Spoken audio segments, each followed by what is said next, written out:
The skill of listening, and a very difficult skill that requires education and tons of practice, active listening, that if you do it right, you're exhausted at the end of it because it takes so much energy, where you don't just hear the words that are spoken, but you understand the meaning behind those words.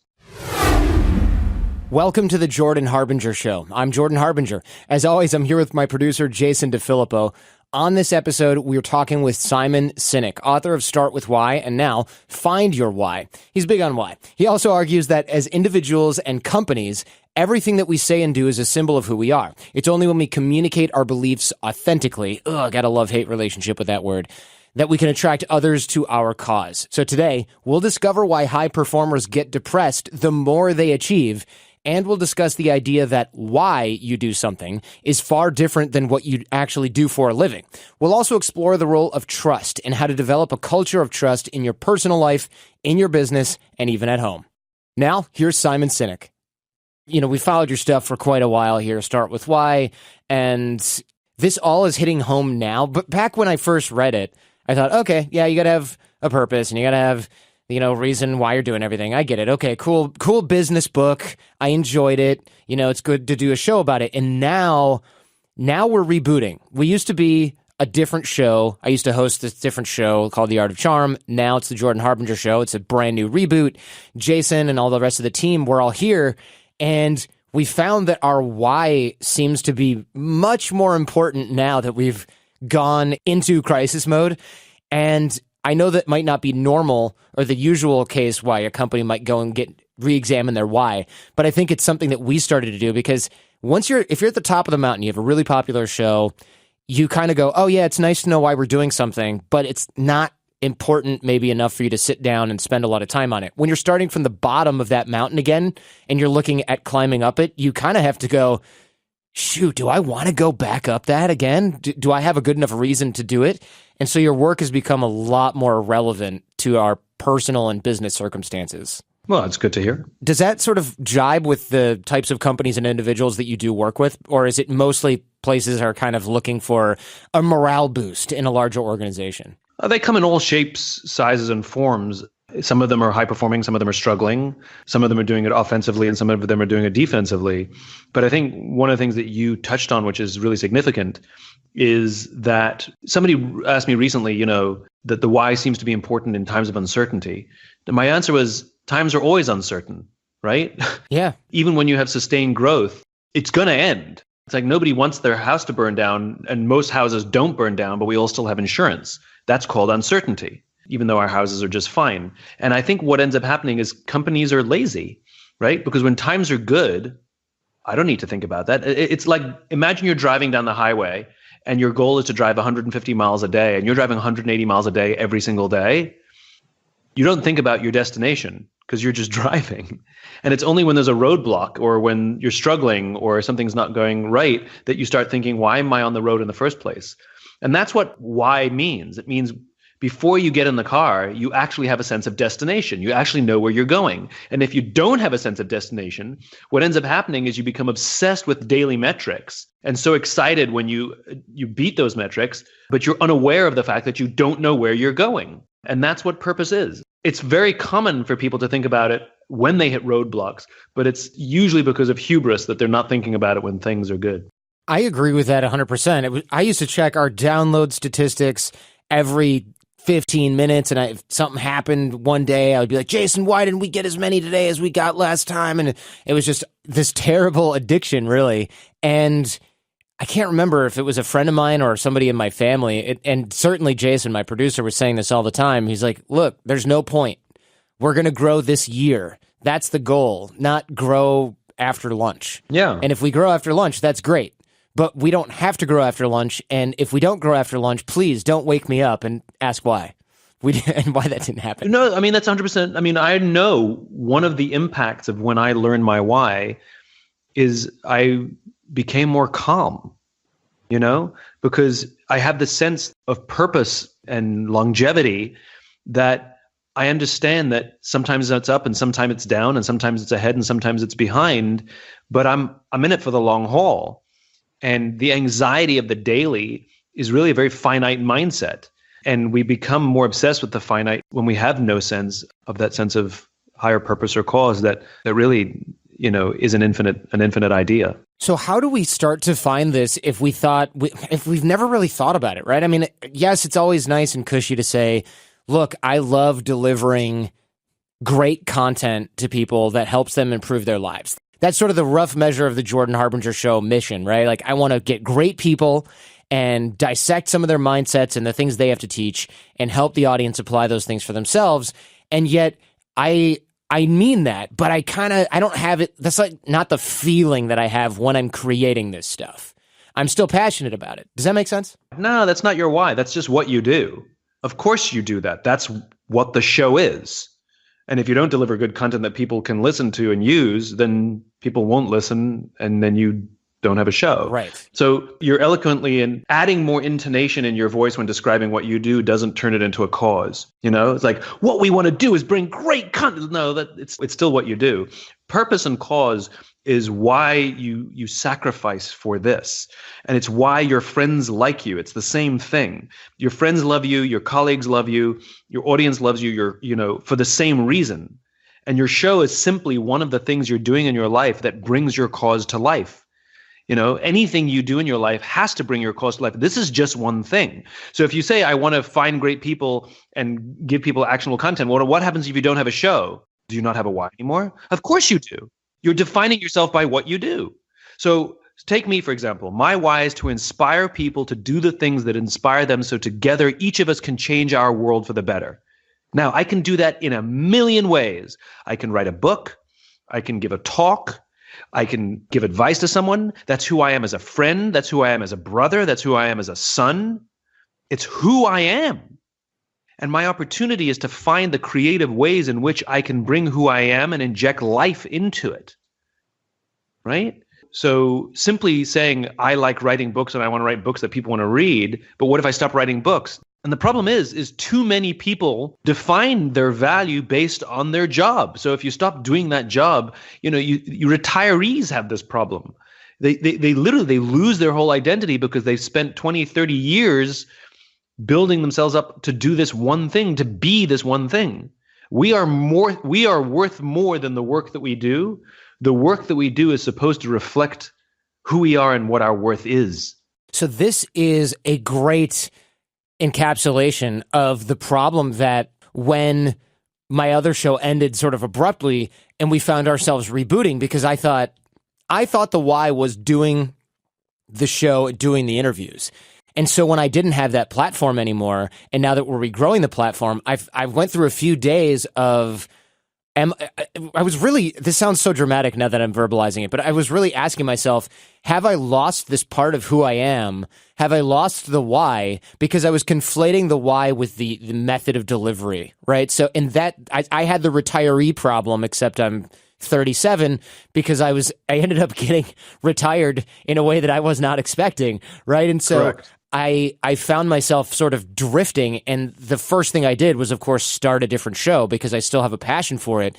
But you're right. I didn't really lose my why. I just didn't have my thumb on it. I sort of misunderstood Correct. what I was doing, like you said, what I do with my actual why. And I think a lot of people do that. You never lost your why. I would argue you never had a sense of it. You may have had a sense of it. You weren't able to put it into words before, and confused the passion you had for what you did, which for the reason why you started doing it in the first place. Exactly. And I think a lot of people do that. And I think especially creative people or people who perform or something like that, I guess those are the same types of people. I feel like that happens a lot, because if you suddenly find yourself where you can't sing or you can't dance anymore, or you can't act in the same way that you used to, or you can't play the same sport, and you hear about this with athletes too, and I know you work with a lot of high performers and probably athletes as well. What about somebody like, let's say, Tiger Woods, right, who suddenly finds himself being attacked and he can't play in the same way,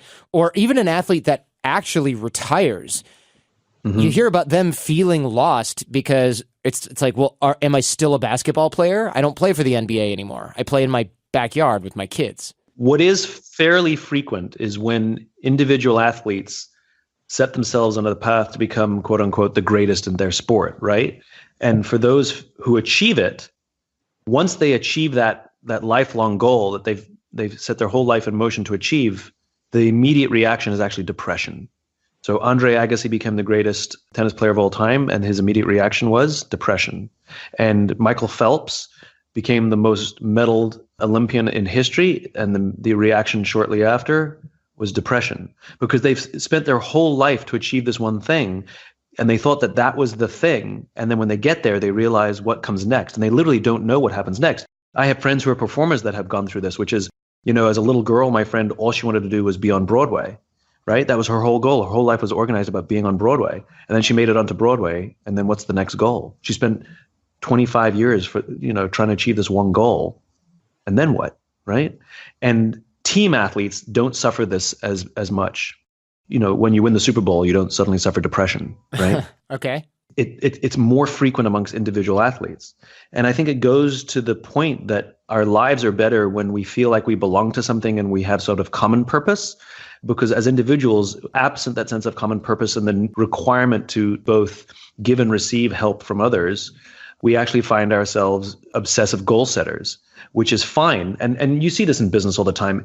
I want to be a millionaire. Okay, you made your first million. Well, I'm not that happy, but maybe if I make 2 million, okay, you made 2 million. Okay, so I still don't have that feeling. Maybe I make 5 million.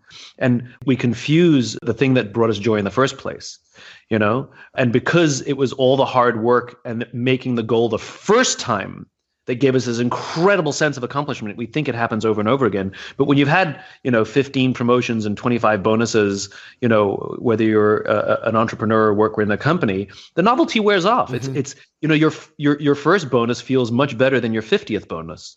It's nice, but it's not the same. 10th promotion just doesn't feel the same as your first promotion. In other words, it was never the promotion. It's the journey to get on that promotion. And I think this is what why does. It gives you a sense of the whole thing rather than just the individual milestones. I predict that you're going to see a lot of people after the Pyeongchang Olympics going, I got a gold medal and now I don't know what to do with myself. Do you find that a lot? I feel like you're about to have a rush of book sales among the US or the entire Olympic team. Yeah, I mean, I have a friend who was a 2-time Olympian. And she didn't even make it into she didn't even get past the first round in both Olympics. And she will maintain that she is healthier than some of the ones who medaled. She went to the Olympics and got nothing. And she thinks that mentally she's a lot healthier. And I can't remember the exact numbers, but you'll get the idea. But they did a study, they who do all the studies. Yes, them. The Department of They. They did a study where they asked athletes, and again, I'll get the numbers wrong, but you'll get the point.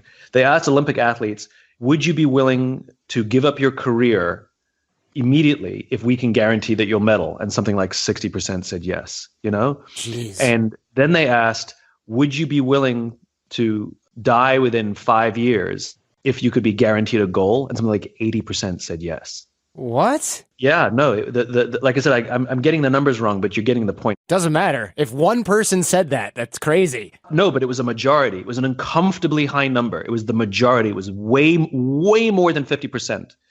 It was an uncomfortably high number of Olympians who thought that the gold was more important than living. This is crazy. And I think, like everything in the Olympics, it's exaggerated. Their talents, their gifts, their ability to work hard, their focus, their discipline, all of that is exaggerated from the rest of us, which means there are probably many amongst us who are so ambitious in their careers for promotion or money that they would willingly sacrifice things that are very valuable for that promotion. And despite what they may say, because look at the way some people act in companies.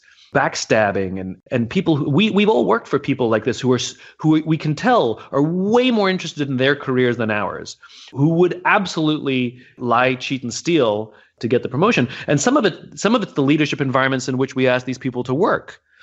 One of the big fallacies about incentivizing performance is you cannot incentivize performance. It doesn't exist. You can only incentivize behavior. Right? So when we say to people, if you perform, we will give you a bonus, what we're doing is incentivizing a set of behaviors that people will stop at nothing to achieve those goals, which sounds good in theory, except when people are doing things that are sometimes illegal, sometimes unethical, and very often destroying the very culture and fabric of a company. This is why, hit the goal, get the bonus, hit the goal, get the bonus, hit the goal, get the bonus is when that is the predominant means by which organizations intend to incentivize performance, what they often get is behavior that is well constructed for short-term success. Again, because we cannot incentivize performance, you can only incentivize behavior. And so what kind of behavior will you get if there's no values that are infused and included in that performance structure, in that bonus structure? I feel like have you ever been brought into an investment bank or something like that to talk about this work? Because I feel like they'd bring you in and then show you the back door pretty close to the beginning of this particular talk, because this is exactly how Wall Street operated when I was there. They don't call me that much. But the funny thing is they don't call me that much, but secretly a lot of them read my work and go, oh, this is just what it's like here. Yeah. There's so many false truths and myths that they've told themselves. My favorite one also is during the financial crisis, when all of the banking CEOs were brought out to testify in front of Congress. Right. And the question was asked, why do you pay such exorbitant salaries? And they all gave the same party line, which is, we have to pay exorbitant salaries to get the best talent. No, if you offer exorbitant salaries, what you get are people who want exorbitant salaries. Right. You don't get the best talent. You get the people who will stop at nothing to get the most money, right? Sometimes they're talented. Whereas when you offer people an opportunity to have a profound and positive impact in the world, and you'll give them the freedom to make decisions that could redirect the entire way an economy works, and yes, we'll pay you very well too, what you'll get is people who are driven by the profound desire to have a positive impact in the world and want to reinvent banking and the economy as we know it. But when all we do is put money ahead of everything else, you're going to get just a recurring pattern of people who will continue to break the institutions that they claim to protect. I love the irony. I love irony. You're British, kind of, right? So of course you do. Yeah, no, it's true. I'm as an Englishman, I've been raised to just love irony. Yeah, it's true. It's in your DNA. You can't get rid of it even if you wanted to. It's true. I do love irony. This episode is sponsored in part by ZipRecruiter. If you're hiring, every business, of course, needs great people. There's a better way to find them. Something better than posting your job online and then just kind of praying for the right people to see it. ZipRecruiter knows there's a better way. So they built a platform that finds the right job candidates for you. What I like about ZipRecruiter is it invites the right people with the right experience to apply for your job. It's not just like a throw it out on the internet and hope that the right people apply along with all the junk. 80% of employers who post a job on ZipRecruiter get a quality candidate through the site in just one day, which is pretty impressive considering if you've ever hired anyone, how big of a pain that can usually be just to even screen for even remotely qualified candidates. Right now, of course, listeners can try ZipRecruiter for free. Just go to ziprecruiter.com/Jordan. That's ziprecruiter.com/Jordan. And it really is the smartest way to hire. The right candidates are out there, and ZipRecruiter is how you're going to find them. This episode is also sponsored by Beachbody. Looking to whip your dad bod back into Beachbody shape? All right, fine, I get that. You worried your post-holiday fitness goals are going to vanish as quickly as that plate of cookies your kids left out for Santa? Yeah, I hear you. Well, you can try the stress diet, which has been working for me, or you can rock Beachbody On Demand. What is that? I'm glad you asked. Beachbody On Demand is an online fitness streaming service that gives you unlimited access to over 600 super effective, or at least butt-kicking, world-class workouts personalized for any fitness level. So if you've heard about things like, oh, this is too hard for me, don't worry. They got beginner stuff. They also have advanced stuff. There's a lot of nutritional content to help keep you fueled without the flab, so to speak. And it's available on any web-enabled device with an annual subscription that's cheaper than a gym membership. I used to do this stuff back in the DVD age, and man, we were just wrecking these workouts from Beachbody, and they will kick your butt. And they're all things you can do, even if you have a small living room or you live in a New York apartment. That's where we were doing this stuff, in New York. And they really do have great trainers and people working there. And the videos are kind of funny, and you start quoting them. It's a whole thing. So right now, our listeners can get a free trial membership to Beachbody On Demand by texting CHARM, CHARM, to 303030. You get full access to the entire platform, all the workouts, all the nutrition information for free. Just text CHARM to 303030 to start looking more like a beach body and less like a beach ball. By the way, the Olympic study, the elite athletes study, or the what would you call this? The phenomenon. It's called Goldman's dilemma. Oh, okay. You looked it up. Great. Yeah, Jason did. He's here. He's paying attention. maybe even sometimes more than anyone else on these programs, but he's always digging it up. So Jason, do you have the real numbers there? Do you have the real numbers? It doesn't have the exact numbers, but it's over half. Yeah. I mean, even half is disturbing, but I just remember reading this and being so disturbed that over half of Olympic athletes would sacrifice their lives to be guaranteed a goal. Let's just think about that for a moment. And then take a step back and think of them as exaggerated versions of us. It's something I'd like to think is only happening because these are the most intense people in the world and they're really focused on one particular thing.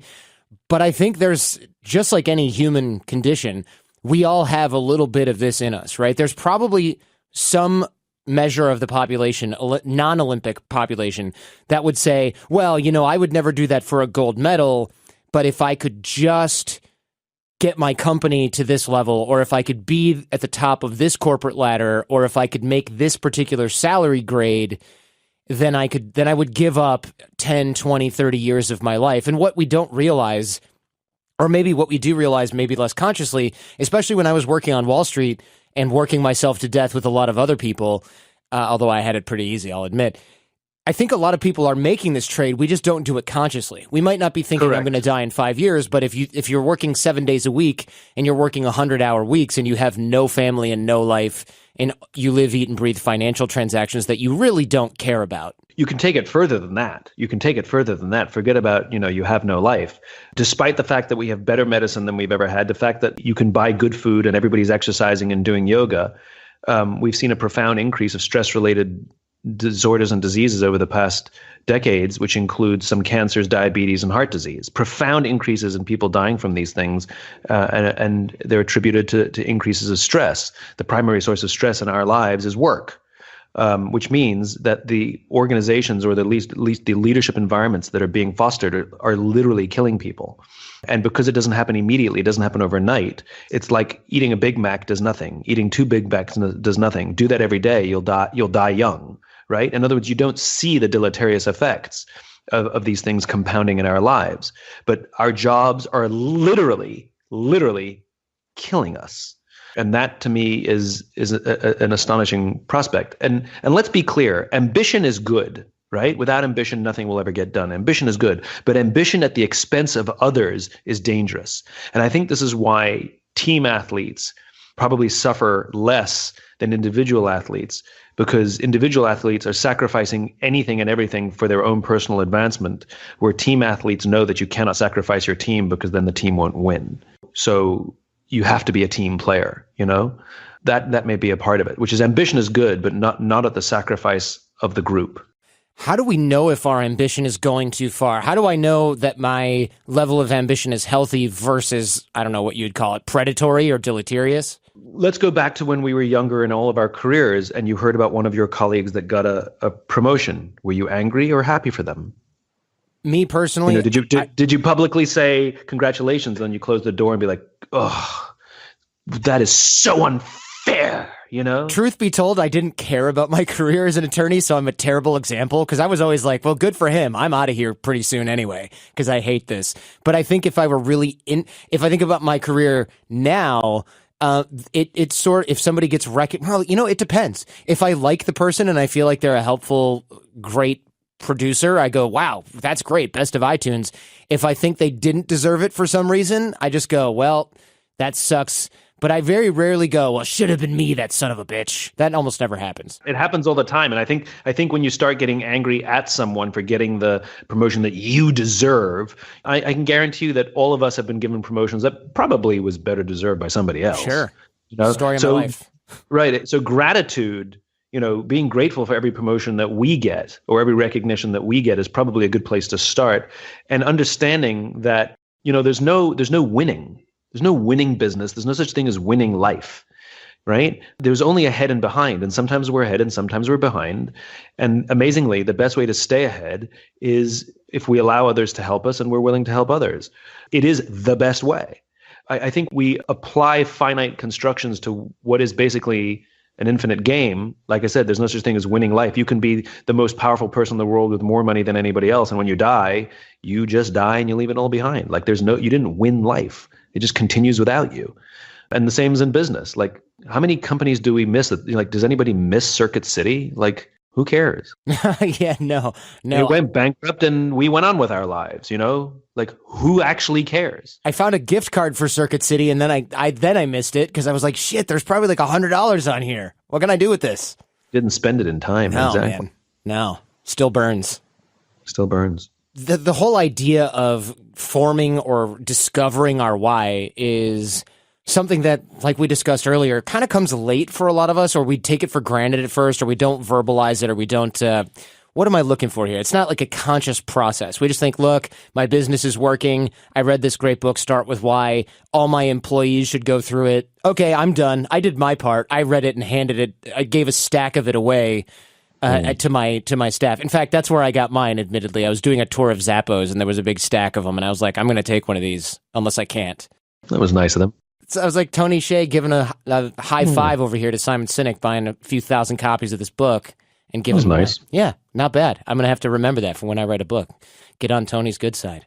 Exactly. But one of the main concepts that I took away that I remembered just for years after that was why and how trust is influenced by shared values and culture, and the role that trust plays in groups. And I would love it if we could go over this a little bit, because I've always noticed this concept in some manner. And the example you give in Find Your Why was how you run into Americans overseas and you're like, oh, hey, man, you're from New York? I'm from Michigan. We should totally hang out for the day and go to this museum. Whereas if I met somebody from New York here in Silicon Valley, I would not care at all. And that concept is sort of extrapolated through business and life is so interesting. And the role that you've discovered that it plays, I find it fascinating. Yeah. So let's be clear. The why is a starting point. I wrote a book called Start With Why. Yes. Right. And it's really about leadership. Right. If you want to individually lead, and that can come in any form, you can be a leader in the family, you can be a leader in your community, and good leadership is not about being in charge. It's about taking care of those in your charge. Leadership has nothing to do with rank. It is about the willingness, the profound responsibility of taking care of those in your charge. That's what leadership is, right? So a good parent is a leader. A good friend is a leader. And sometimes they have rank and sometimes they don't. What rank affords them is the ability to lead at greater scale. And if you choose to be a leader as an individual or as an organization, you have to start with why, right? But then there are many, many other steps in becoming a leader, of which the second would be understanding the value of the group and the circle of safety that I've written about. What I'm doing is on my own journey, writing about the journey that I'm on, right? So when you talk about that sense of trust is essential because we want to know that somebody's got our backs. Like, how do you know your friends are your friends? It's really just a feeling. Right? Mm-hmm. It's a feeling with a bit of, because sometimes that they'll be there for us is some empirical evidence for sure.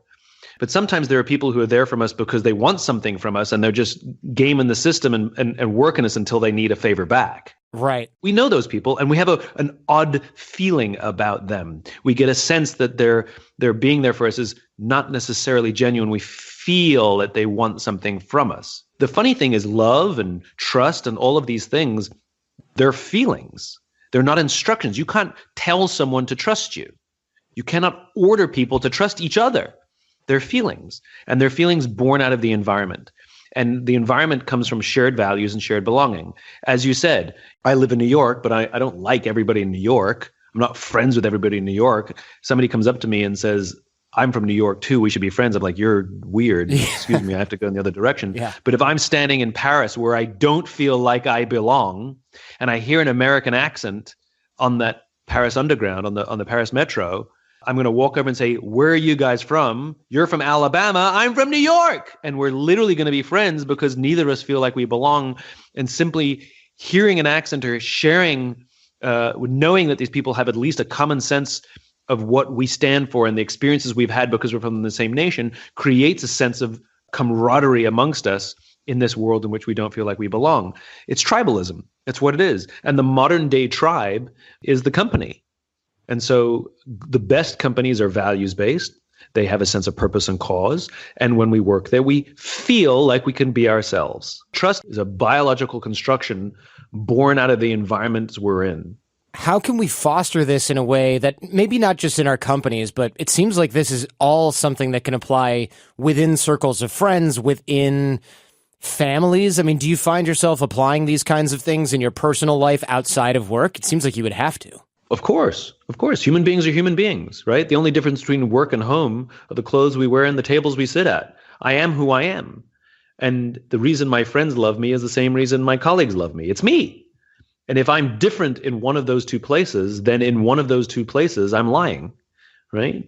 So this is what authenticity means. It's a word that is thrown about a little too loosely. Yes, I agree. Authenticity means that you say and do the things you actually believe. And if others believe what you believe, they will be drawn to you and attracted to you. And if they don't believe what you believe, they will be repelled by you, right? It's not good or bad. We don't have to hate people who have different beliefs, but we don't have to be friends with everybody either. But we do have to respect other beliefs. We do have to respect things that are not our own. And what you do is you find your tribe. And sometimes it's silly, that when you're going to a game and you see somebody wearing the same jersey as you because of the same team, you say hi to them. These are total strangers. You just happen to like the same team.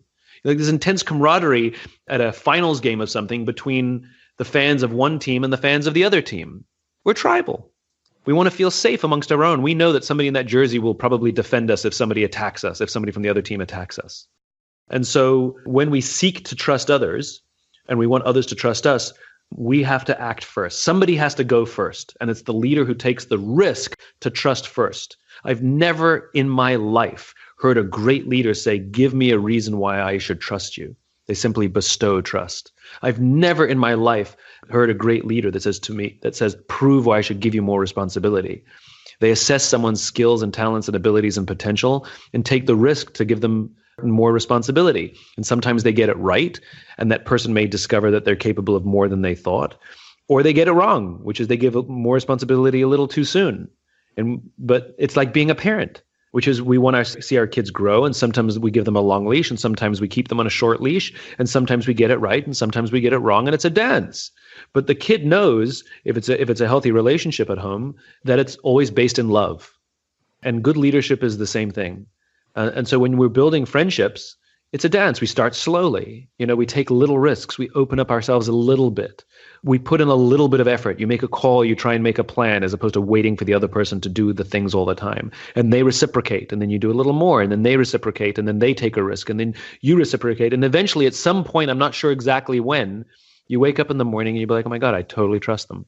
And you trust them because you feel like you can be yourself around them. You feel like you can be completely yourself and fully expressed. Again, sounds ooey gooey, but it means you can express your values, desires, comforts and discomforts. And even though they may disagree, they won't judge you. And you will never feel like you are being judged. And this is what we all seek. As human beings, this is what we all desire. We want this in our relationships. We want this in our friendships. And frankly, we want it at work too. So in this way, we're sort of shaping each other with our expectations, right? We give each other a little bit of responsibility. You either meet that challenge or you fail, one which builds trust, the other which I guess erodes it.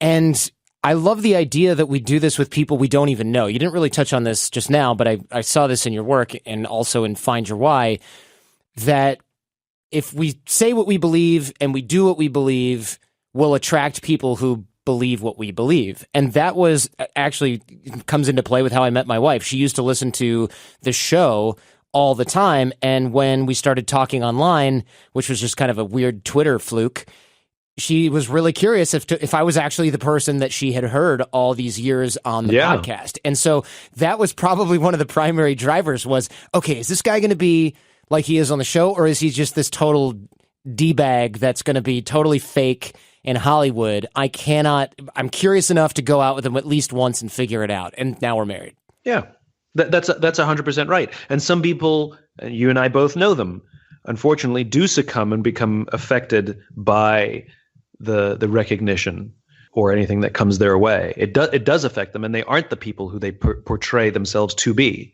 And we're always disappointed. It's like the rule, never meet your heroes, right? Because what if you're disappointed? It reminds me of one of my favorite stories, which I wrote about in Leaders Eat Last, of a former Undersecretary of Defense who was giving a presentation at a large conference, about 1,000 people. He's giving his prepared remarks, and in the middle of his remarks, he interrupts himself and smiles and says, last year I was still the undersecretary, and I spoke at this exact same conference. And last year I flew here business class, and there was somebody waiting for me at the airport to take me to the hotel. And they took me to the hotel, and somebody had already checked me in, and they simply took me up to my room. And the next morning I came down, and somebody was waiting for me in the lobby, and they brought me to the same venue. They took me in the back entrance. They took me into the green room and handed me a cup of coffee in a beautiful ceramic cup. He says, I'm no longer the undersecretary, and I flew here coach. I took a taxi to the hotel. I checked myself in. This morning I came down and took another taxi to the venue. I walked through the front doors, found my way backstage, and when I asked somebody, do you have any coffee? He pointed to the coffee machine, and I poured myself a cup of coffee into this here styrofoam cup. He says, the lesson is, the ceramic cup was never meant for me. It was meant for the position I held. I deserve a styrofoam cup. And that's the point. We all only deserve a styrofoam cup, and many of the perks that we are given come as a result of the position we hold, but not based on who we are. And so as you gain fame or as you gain rank, people do treat you differently. They respect the rank. They respect the alpha status, if you want to use anthropological terms, right? And they hold doors open for you. They send you gifts. They call you sir or ma'am. They bring you tea or coffee without asking. If you're senior and you left your coat in the other room, someone will get your coat for you. If you're junior and you left your coat in the other room, you get your own coat, right? Yeah. The point is there are perks that come with rising in the social hierarchy. And the great leaders are the ones who understand that those perks are afforded to them, and some of those perks include money, right? You paid more when you're senior, you're paid less when you're junior. The great leaders understand that the perks that are afforded to them are being given to their rank, not to them. And the ones that disappoint us are the ones that believe that they're entitled to those perks, that they think that they deserve the ceramic cup. This episode is sponsored in part by MeUndies. Like, you've heard me talk about MeUndies a bunch. I even have people writing in from other countries that are like, I'm spending the extra on shipping because this underwear is amazing. So look, I'm a big believer in the product. They're the perfect balance, in my opinion, of comfy fit every month. They give you something new. I love how they say they give you new prints every month. Guys don't care about prints, but we still need new underwear every month, if you know what I'm saying. And it's funny, I didn't think about this until a couple of listeners wrote in where they're like, I love MeUndies. I love that they send me a new one each month. I was like, really? You care about variety in your underwear? And he's like, and I was like, oh, never mind. So maybe a little TMI, but I still think it's a really good idea to have an underwear subscription here. So yeah, they got adventurous prints and designs that are all limited edition. And look, fresh underwear never hurt anyone. 100% satisfaction guarantee. MeUndies guarantees you will love their undies or you get your money back. And they've got a great offer for my listeners here. For any first-time purchasers, when you purchase any MeUndies, you get 20% off and free shipping. So they're so sure you're going to love it. They offer a 100% satisfaction guarantee. You can return used underwear for a refund. That's how you do it. So to get 20% off your first pair, free shipping, and 100% satisfaction guarantee, go to MeUndies.com/Jordan. That's MeUndies.com/Jordan.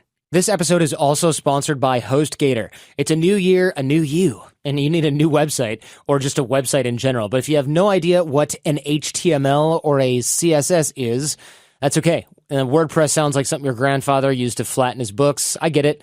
You really need a great website. You don't want to spend a ton of cash. We recommend HostGator's website builder, which basically lets you just create professional-looking, feature-packed, functional, reliable websites, and there's no coding involved. So you can get your work up online. You can get your stuff for sale online. You can choose from over 100 mobile-friendly templates right out of the gate, which is awesome. And they've got an incredible selection to choose from. Doesn't matter what your niche is, your industry, you're going to find something that matches, looks professional or zany or fun, whatever. And the site will look good on any device. This is something you might not realize if you don't use the web a lot on your phone, or if you only use your phone. Smartphones, tablets, desktops, these sites all look different. You really need something that's mobile responsive. So from architects to zookeepers here at HostGator, they've got covered. And they'll give you a ton of add-ons to create a successful website. And of course, last but not least, they're giving you guys and gals up to 62%, I'm not sure how they came up with that number, off all of their packages for new users. So go to HostGator.com/Jordan right now to sign up. That's HostGator.com/Jordan. How do we get in there before we start conflating our position with our identity? Because I know this from personal experience. I didn't have a downfall from undersecretary to styrofoam cup directly, but I certainly had a position where I was looking ahead to the future and I thought, oh my gosh, this is so great. This is so shiny and bright. And I still feel that way. But there was a dip where I went, oh my God, I'm nobody again. I got to start over. This is terrible. And thankfully it didn't last weeks. It was only a few days, but my producer, Jason, and my wife were both like, hey, get out of bed, jerk. We got work to do. And it was tough because it just seemed so impossible because I had wrapped my status around my identity so tightly that I couldn't breathe anymore. And once it came off, I was a bucket of Jell-O. You answered the question yourself. You just answered the question, right? Which is when my producer, Jason, and my wife, other people. Yes. Somebody to remind you that you're wonderful. Somebody to tell you to get over yourself. That was more of it. Yeah. Yeah. And whoever thinks they can do this thing called life by themselves is kidding themselves. Life is really difficult and it takes a lot of help. And anybody who thinks they can do this thing called career by themselves is nuts. And anyone who thinks they can do this thing called business, without any support, everybody's living a lie. Life and business, career, profession, parenting, all of these things are incredibly, incredibly, incredibly difficult. And it requires help. It requires advice. It requires emotional support. It requires a mentorship, and it requires friendship, and it requires delegation. And it requires all of those things, the ability to ask for and receive help. You had other people in your life. That's a very good thing. And one of the things that I think is really significant in this modern day and age, which is we're all so reliant upon our devices and having devices in our lives too much, that many of us are either not learning or forgetting social skills. How to interact with human beings and how to ask for help and rely on people. And what ends up happening is when we don't ask for help or there aren't others there for us, and I don't mean in an online chat room, I mean a physical human being, we become lonelier and lonelier and lonelier, and the situation becomes more and more desperate. And had your producer and your wife not been there for you, you would have continued to spiral down, and it would have taken some sort of significant act to get you out of it, or something horrible would have happened. I think we undervalue the importance of social skills, and social skills, it's not something you take a class for. It's something it takes years to practice. Crying with a friend, asking for help, expressing yourself, expressing anger in a healthy way. All of these things just that we brush off and call being human. I cannot stand the term soft skills, hard skills and soft skills. It's hard skills and human skills. And we have to learn both. Both require education and both require practice.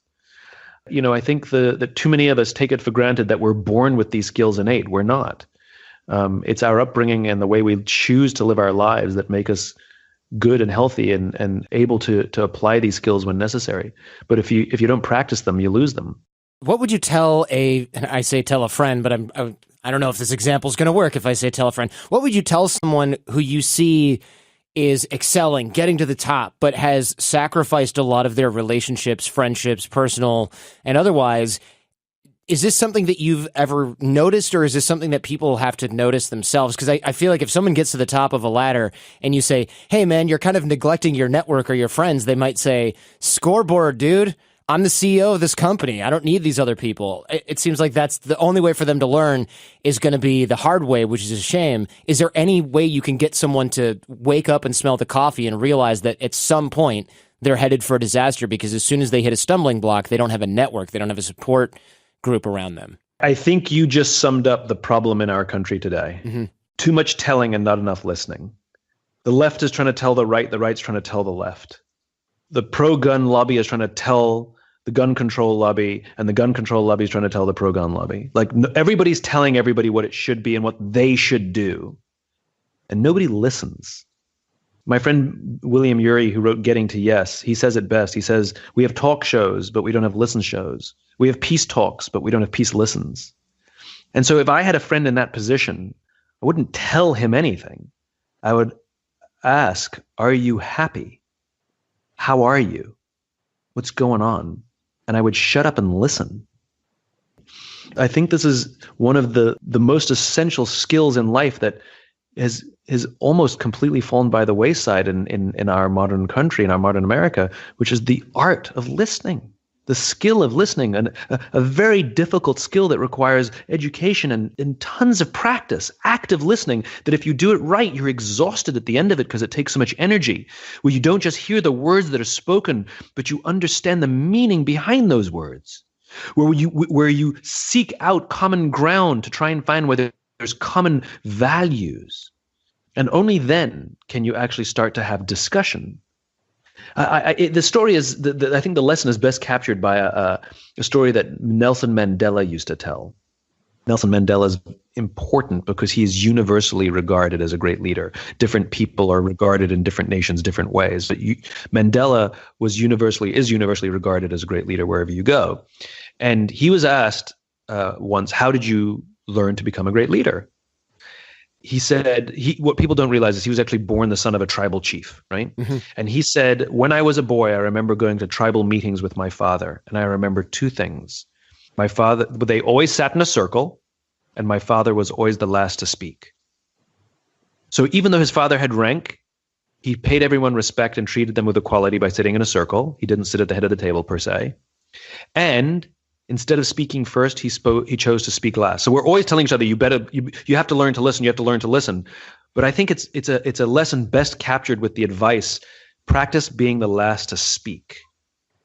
Right? Because think about how we start meetings. Even well-intentioned leaders walk into a room and say, "Okay, guys, here's the problem, and here's what I think we should do, and I really want to know what you think." Well, it's too late. You've either biased the room, or you've made people think or feel, more importantly, that their thoughts or opinions don't matter.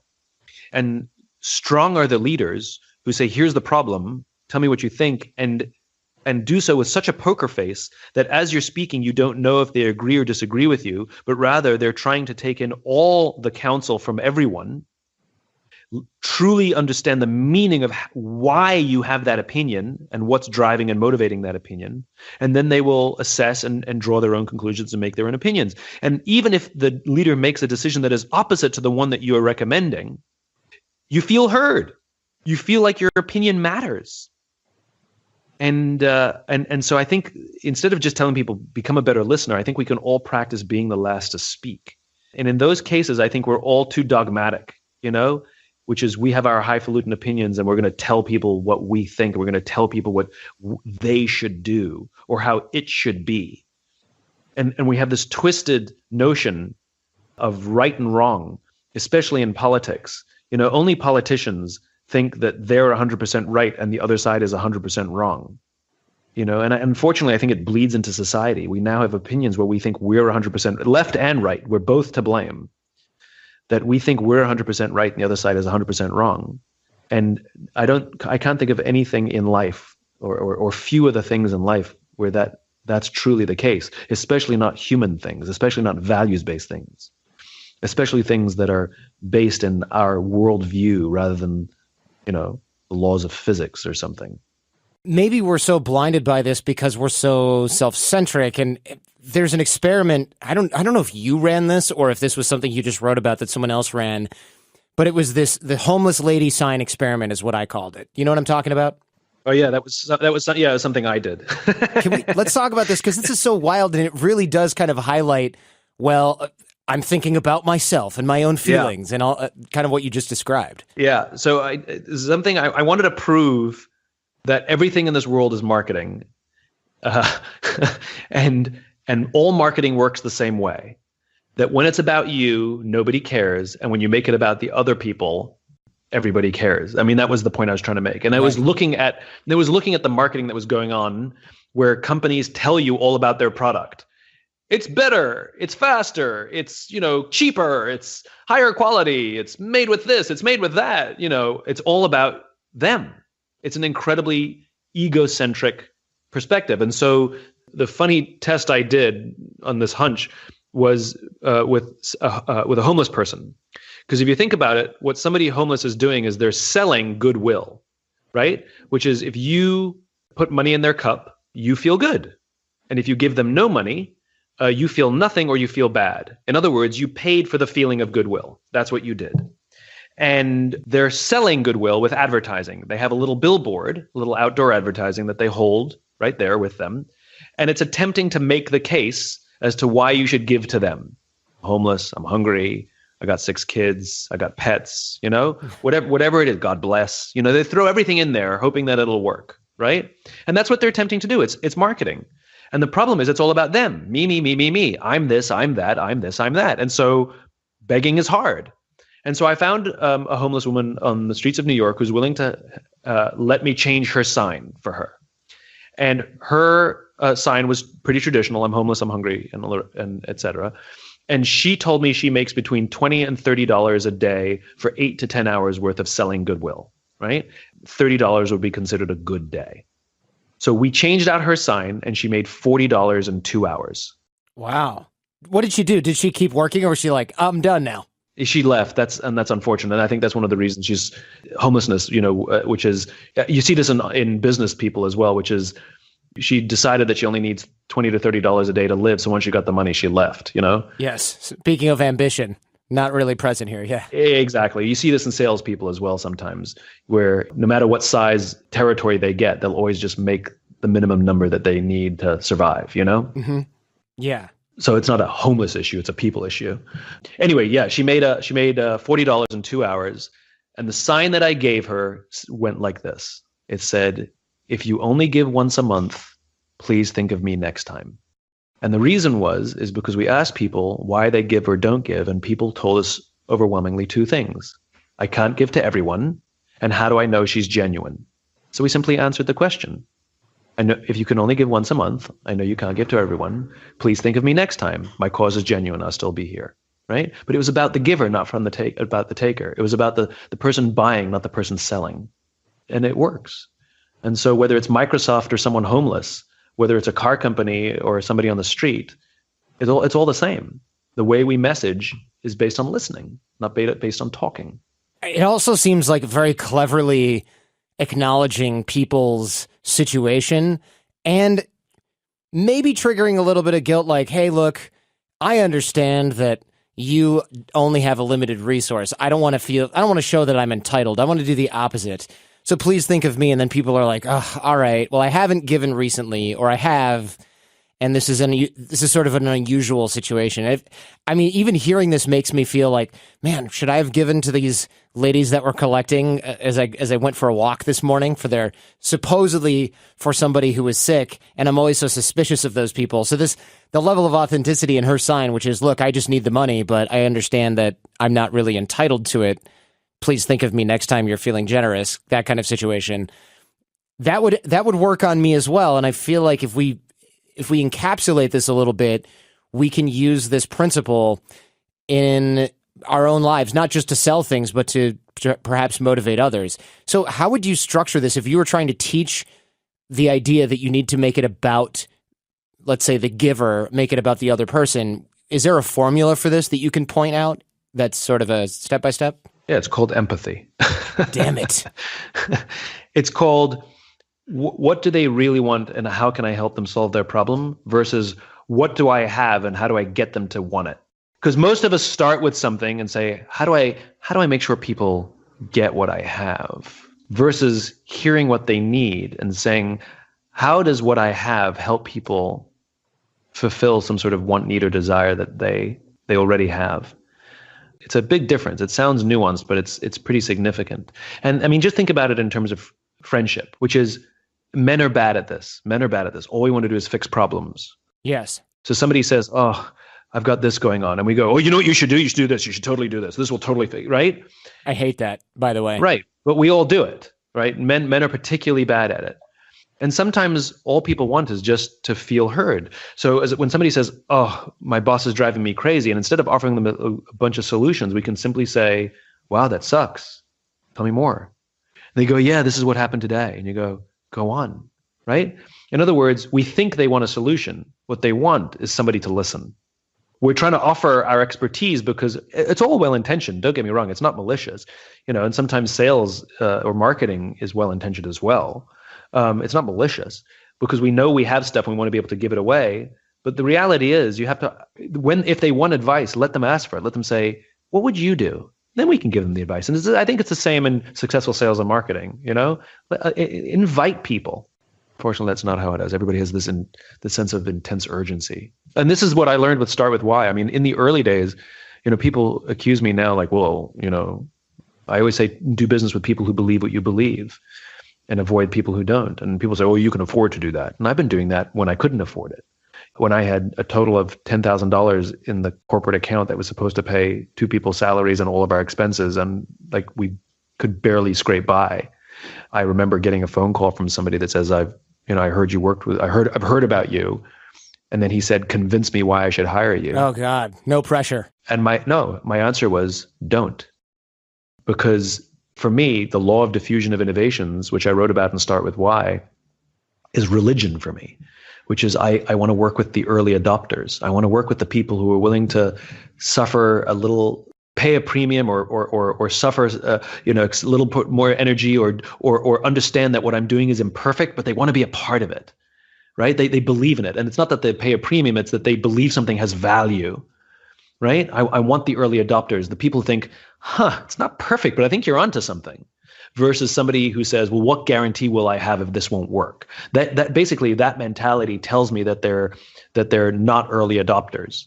And so when somebody says, convince me why I should hire you, basically what he's saying is that I have to offer him all these guarantees and points of proof. He wants it to be rational, right? And so I've been very disciplined ever since I started with Why, since I learned this concept of working very, very hard to surround myself with people who believe what I believe. And the result is that the reason my work spreads is not because of me or some fancy marketing campaign. It's because of other people. Most people have seen my TED Talk, not because they're TEDsters, but because somebody sent it to them. Most people found out about my books because somebody told them about it. None of my books, absolutely zero, have ever been reviewed by a major newspaper or major media outlet. None. No significant magazine, no major magazine has ever done a profile on me, except for one very, very recently, like a few months ago, and they've since gone bankrupt. Yeah, that's a bad luck right there. Yeah, so don't do a profile on me because your company will go bankrupt. Right, yeah. So it's not marketing. It's because I've been really, really disciplined about following the law of innovations, learning to assess who the early adopters are, working with the early adopters because they made me better. They pushed me. They were willing to stand with me when I made missteps or if things weren't perfect. And most importantly, they, without any incentive program or kickback or referral or anything, told people about me. We've never done referrals either. We never did a referral program because it felt disingenuous to me to pay somebody to tell somebody about my work. I can understand that. And to feel that I had to tell somebody about their work to make a buck. It felt disingenuous to me. And at the end of the day, I've used my career as a big experiment, which is when I discovered this thing called the Why and all of the theories that surround it, like the law of diffusion of innovation. And I believe in the scientific method. I said, okay, well, I'll be the guinea pig to prove that this thing works.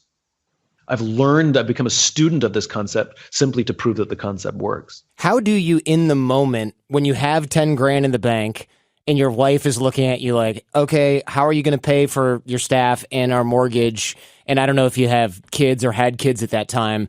That's a lot of pressure. How do you, in the moment, go, you know what? Don't work with me. I mean, internally, were you like, please work with me? I feel like it would be very tough to genuinely say, you know what?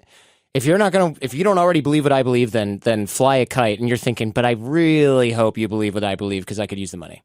Remember, I was never mean about it. Of course, I'm exaggerating. If I said somebody was a bad fit, I'd say things like, I think I'm the wrong person for you. That's how you break up with anybody. Yeah. It's not you, it's me. It's you, it's me, right?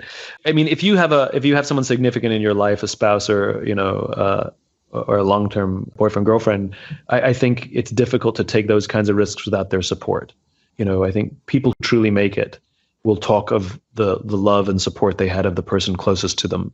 I think that's essential. And it's a difficult situation for somebody who has entrepreneurial ambitions when somebody else says, don't do it, I don't support you. That's a difficult situation to be in. Because as I said before, this stuff is too difficult to do alone. And don't get me wrong, I knew what I had to do. It doesn't make it stress-free. Right. Yeah, good point. The more I did it, strange things started to happen. So one of my only employee came to work one day and she said to me, I'm cutting my salary. I said, no, you're not. She said, yes, I am, because you can't afford to pay me my salary, and so I'm going to cut it. That's what Jason did. It was her love for me and her belief in me that she volunteered to cut her own salary, because for two reasons. She wanted to see it succeed, and she wanted to be a part of it. And 10 years later, we're still working together, and she runs the whole organization. And I have undying love for her, and she has undying love for me. I mean, it's a very special, close friendship, because we went through it together. At the time, I wasn't dating anyone significantly, and obviously wasn't married. It was this relationship. And so it's the same thing. A spouse would say something else, would say something like, we'll buy generic brand Cheerios instead of name brand Cheerios because I'm going to do this with you. I'm going to sacrifice with you. I'll do the accounting for you because I'm better at numbers than you are. I'll help you out. You don't have to pay me because I have a job. I'll do it on the weekends. It requires partnership. I think I'll go back to what I said before. Anybody who thinks they can do any of this stuff by themselves is kidding themselves. And the reason to find the early adopters is they're more likely to want to help you. The majority or laggards, they just want to know what's in it for them or what guarantees they're going to get if it doesn't work, which only increases your stress. It helps your stress immediately when you have a paying client who says, all right, well, let's figure it out. That helps reduce stress load, as opposed to a client who says to you, you better not screw this up, otherwise I'm going to fire you. Yeah. Who wants to work with people like that? There's an old Zen Buddhist saying, how you do anything is how you do everything. I love that one. So we would pay close attention to the courtship. So when you're courting a client and you're getting to know them and hoping to land a piece of business, especially when you're in the point of negotiation, if everything they did was squeeze, or they disagreed with everything that you said, you're like, hold on, if this is how you're treating me when we're getting to know each other, how are you going to treat me once we're in the relationship? Yeah, once that check clears, you're going to be a slave. The answer is it's going to be the same. When the guy said, convince me why I should hire you, I just flash forward and think that every piece of advice I give him is going to say, convince me why I should do this. Convince me why you're right. I'm like, that sounds like a horrible client relationship. So let's just walk away from it at the beginning, because it's not going to be worth the money. I'm going to be incredibly stressed, and I'm going to be taking time and energy away from looking for the right kind of client. So the short-term squeeze I'll feel ultimately works out better, because the clients I will eventually land will be better clients. Whereas people who say, well, I got to pay the bills. Yes, sometimes it is dire and you have to take one of those clients. I understand reality. But don't kid yourself and think that this is going to advance your company or advance you. It's literally just to pay the bills. You just don't want too many of those, because those will suck the passion out of you. Speaking of passion, I got to say, you mentioned earlier, nobody has reviewed my book, no major publication. Somehow you still have these videos online, and I'm sure they probably even pop up in your news feed, where it's like Simon Sinek ranting on millennials, Simon Sinek thoughts on why Trump won.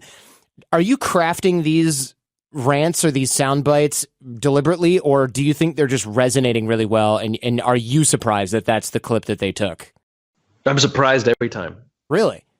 Yeah. Okay. The millennial one caught me by surprise. Like when it came out, like somebody put it online and somebody cut it up and put it on Facebook, and I remember when it happened, and it got something like 80 million views on Facebook in 1 week. Right? I mean, it caught us totally by surprise. We found out about it because everybody was emailing and texting us like that it was blowing up their Facebook. Yeah. It continues to be insanity, an insane ride. I knew that it resonated because I got asked the millennial question, 100% at the speaking engagements I gave and 100% of the meetings I had. Literally 100%, somebody would ask me the millennial question, which means that people were perceiving that millennials were unleadable, right? Right. Which can't be true. So as I do, I take this anthropological approach and I say, well, let's try and understand where that comes from, right? Let's try and understand what's being understood or misunderstood here. And what I attempted to do is try and explain how a generation grew up and how it's going to affect their worldview. And one of the biggest criticisms I get on that video is, well, you can't make generalizations about an entire generation. To which I say, of course you can. Yeah, it happens all the time. Of course you can, because we are all products of the events that happened when we came of age. So many of our grandparents are frugal and miserly because they grew up during the Great Depression and the Second World War. Now, there's nothing wrong with them. It's just that their worldview was formed by the events of the day when they were coming of age. Now, is it every person of that generation? Of course not. But is it at least disproportionately high that you can make a generalization? Of course. And baby boomers, seem to be really cynical of authority figures. Well, that's because they grew up during Vietnam and Richard Nixon. That's when they came of age. So this millennial generation, they came of age at the millennium, and the first generation to have social media and cell phones ubiquitous in their lives. And what I attempted to do was simply break down where they come from to exercise a little empathy. So those who falsely believe that they're unleadable, quote unquote, will just have a little empathy and understand where they come from. And for millennials themselves, who may be harsh on themselves or struggling, and everybody around them is dumping on them and telling them that they're snowflakes, to even have a little appreciation themselves where they come from, that they're not alone. And we were overwhelmed with the number of positive responses from millennials themselves saying, thank you. I don't feel alone anymore. And I was so excited from the number of parents who said that we sat down and watched the talk with our children, as opposed to what usually happens is we email this and tell people you should watch this. Right. I was really proud of that. You really accidentally hit the jackpot with that, although I talked with Tom Bilyeu, whose show you were on, which used to be called Inside Quest, now called Impact Theory. It's a great podcast, great YouTube channel. And I said, man, you must be getting so much traffic from this. And he goes, nope, not at all. Because I guess somebody ripped it and pulled it. So it worked out for you, but unfortunately it didn't work out for him at all. In a way, I disagree, because I think anytime anybody on your platform wins, you win too. It's just not as direct as you might like. Yeah, I disagree with Tom as well, because almost everybody comes to me and says, I saw you on IQ and I saw you on Inside Quest. So his brand recognition skyrocketed because of that thing. But then he changed the name of his show. He had to, yeah. That was a thing he didn't have much control over, unfortunately. I understand that. It was sort of like good news, bad news, right? There absolutely was a positive impact for Inside Quest, because everybody remembered the name of the show when they bring it up to me. I saw you on IQ. I saw you on Inside Quest. Yeah, not bad. Not bad. I think that illustrates in many ways perfectly. It's sort of the cooperative nature of what you try to communicate in your work. Because I think, of course, that it was a happy accident in the way that it worked out, but it definitely illustrates the type of thing that you talk about in your work and having your why aligned with other people that you work with. If you were on a show where his chief desire was to sell a certain type of clothing, he would be really pissed that he didn't make any more jacket sales as a result of your millennials rant. But since his idea is to bring great ideas to other people by having the best... Yeah, jackpot. Because you nailed it, and it doesn't matter who really gets credit for it in the end, even though you both got plenty of credit for it. It worked out because your whys in that way were aligned. Exactly right. Well, perfect. Simon, thank you very much. This is, as always, a really great chat. The book, of course, Find Your Why. It's a workbook, really. I'll say this. I read audiobooks. This is one where I would say, go ahead and get the paper, because listening to somebody read exercises in a book was far less practical than you might think. So yeah, it's funny, the biggest criticism I get for Start With Why, which came out, if you can believe it, 9 years ago. Wow. The biggest criticism I get with Start With Why is, totally got it, totally buy into the case you made for the existence of this thing called the why, but you didn't tell us how to do it. So, 8 years later, I wrote the book to answer that question. Only took 8 years, yeah. I suppose it was a lot of time flying around on planes, giving talks and writing this into a workbook. Yeah, really proud of it. I think you should be proud of it. I was going to say, I think your work is great, and I think that was something where that's a criticism I have of a lot of books which have really great ideas, which is, cool, that was so enlightening. I have no freaking clue how to actually implement it. Maybe you'll come back with something else, and you did. So I appreciate that. Coming back with the new work and coming back here on the Jordan Harbinger Show. It's always a pleasure. Nice to be back. Thanks for having me. Well, Jason, that was an interesting show. I feel like he's been riding the Y train for a decade, but that's because it's an important topic, right? It's obviously got a lot of impact. Yeah, and it helps that, he finally did the how-to book after giving us the other book in, years and years ago now, so. Yeah, I felt like saying, what took you so long, man? Come on. Yeah, seriously. Yeah, it's not something I felt like needed to get discussed on the show, but I do wonder why the workbook took 8 years. That's my main. That's a question for next time. So great big thank you to Simon Sinek. The new book is called Find Your Why. Don't get it in audio, get it in paper because it's a workbook and it will help you implement Start With Why if you've already read that. If you haven't, I recommend that as well. If you enjoyed this one, don't forget to thank Simon on Twitter. We'd love to hear from you via email. I'm Jordan at jordanharbinger.com, or on Instagram, I'm at Jordan Harbinger. I've also got a new Twitter, which is at Jordan Harbinger, and that'll all be linked up in the show notes for this episode, which can be found at jordanharbinger.com. So if you can remember my name, you've got all the contact info that you could possibly need for me and for the team. This episode of The Jordan Harbinger Show was produced and edited by Jason DeFilippo. Show notes are by Robert Fogarty. Booking, back office, and last-minute miracles by Jen Harbinger. And I'm your host, Jordan Harbinger. We are a brand new show, as you may or may not have noticed. If you're a fan of the old stuff, I appreciate that. We could use some share of ears to spread the word and rate and review the show in iTunes. Hey, I also want to give a special shout out / warm welcome home to everybody who came over from Mind Pump. I did the Mind Pump show. Love those guys. So fun and so awesome. Really good friends of mine. I did the Mind Pump show recently, and I know we have a lot of overlapping fans from that show who found their way to the Jordan Harbinger show via those guys. I really appreciate you guys coming home. I really appreciate you guys sharing the Jordan Harbinger show with your tribes, because that's how we're going to rebuild this thing. I really am humbled by that, and I'm really glad to have all y'all back. And if you're new to the show, hopefully we warrant a rating and review and a share as well. Please do share the show with those you love and even those you don't. We've got a lot more in the pipeline. We're very excited to bring it to you. And in the meantime, do your best to apply what you hear on this show so that you can live what you listen. And we'll see you next time.